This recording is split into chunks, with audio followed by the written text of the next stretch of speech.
अस्सलाम वालेकुम। Today's topic is cytoplasm and cell organelles. तो एमडीकैड के हवाले से हमारे पास एक टॉपिक है चैप्टर 4 में से साइटोप्लाज्म एंड सेल ऑर्गेनेलीज।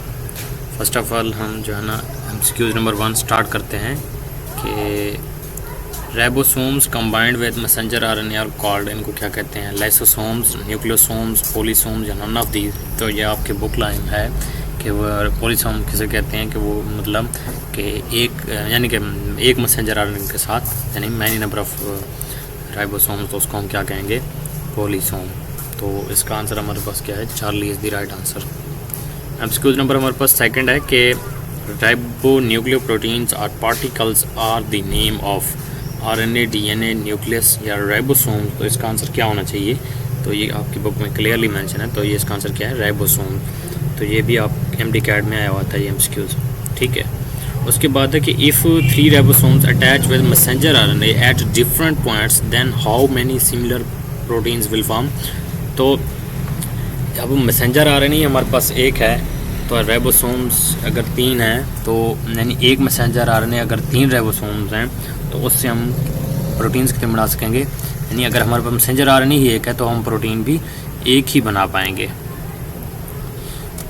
अच्छा, what is the approximate ratio of RNA and proteins in ribosome? तो हम पहले पढ़ के आए हैं कि यानी राइबोसोम्स के अंदर आरएनए और प्रोटीन्स जो है ना 50-50% है। तो इसका आंसर हमारे पास क्या होना चाहिए?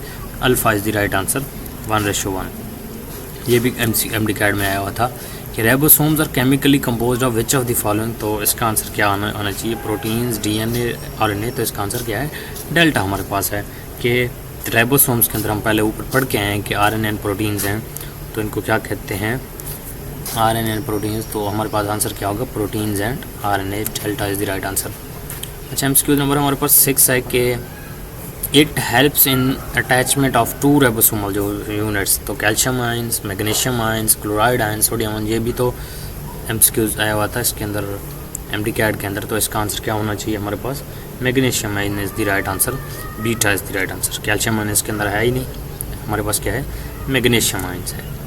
अच्छा, अब हम चलते हैं एमसीक्यू नंबर 7 के ऊपर कि which of the following is not bounded by a membrane. कौन सी चीज़ जो है ना मेम्ब्रेन के यानी उनके अंदर कोई मेम्ब्रेन नहीं है? तो न्यूक्लियस का तो हमें वैसे पता है डबल मेम्ब्रेनस है, तो हम आगे देखते हैं कि किसके अंदर मेम्ब्रेन नहीं है, ठीक है। अब ribosomes, nucleolus, delta, B and C, यानी किसके हम ये पढ़ के आए हैं कि which of the following organelle is not bounded by a membrane. अब न्यूक्लियोलस के अंदर भी कोई मेम्ब्रेन नहीं है, आपने बुक में पढ़ी है, और राइबोसोम्स के अंदर भी। लेकिन आप जो है ना इसका आंसर क्या लगा देते हैं? डेल्टा, जो कि गलत है, रॉन्ग है। इसका आंसर है beta, ribosome is the right answer. क्यों? देखिए, न्यूक्लियोलस हमारे पास एक ऑर्गेनेली नहीं है, वो है सब ऑर्गेनेली, यानी वो ऑर्गेनेली के अंदर है, यानी न्यूक्लियस के अंदर है, तो उसको हम क्या कहेंगे? सब ऑर्गेनेली।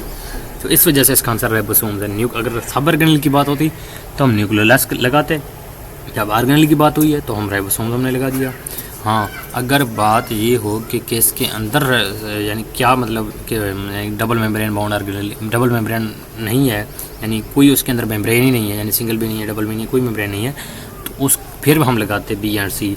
वरना हमने कहा हमें उसने कहा है कि किस ऑर्गेनेल के अंदर जो है ना मेम्ब्रेन नहीं है, तो वो क्या है? राइबोसोम। क्योंकि न्यूक्लियोलस भी हमारे पास एक सब ऑर्गेनेल है, और सेंट्रियोल के अंदर भी ये याद रखना कि वहाँ भी ये मेम्ब्रेन कोई नहीं है, मेम्ब्रेन लेस है। एमसीक्यू नंबर हमारे पास 6 है कि 8 है कि 60s and 40s subunit combine to form what size of particle. तो ये आप बुक में पढ़ के हैं, ये भी एमडीकैड में आया हुआ था, तो आप बात भूल के 60 और 40 को 100 कह देते हैं, तो 100 लगा देते हैं। नहीं, इसका आंसर हमारे पास क्या? 80 है, क्योंकि सेंट्रीफ्यूज की वजह से, फ्यूगेशन की वजह से तो है ना इनको हम टोटल साइज इनकी क्या हो जाती है? 80s।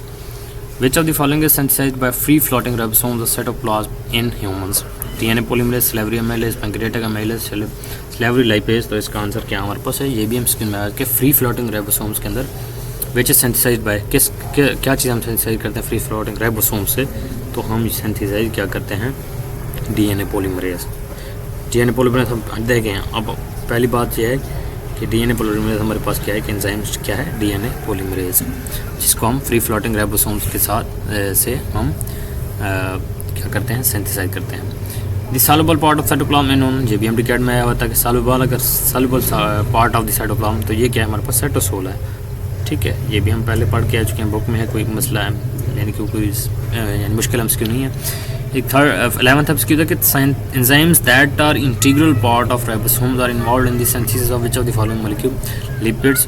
Integral part of ribosomes के जो इंटीग्रल पार्ट्स हैं, लिपिड्स, प्रोटीन्स, कार्बोहाइड्रेट्स या ऑल ऑफ दीज। तो इसका आंसर हमारे पास क्या होना चाहिए, क्योंकि राइबोसोम्स के हमने कहा क्या है इंटीग्रल पार्ट हैं, तो क्या है वो हमारे पास है प्रोटीन। हमने कहा था कि ये आरएनए और प्रोटीन के साथ बने हुए हैं, तो इसका आंसर क्या होना चाहिए, प्रोटीन। ऑल ऑफ दिस नहीं है।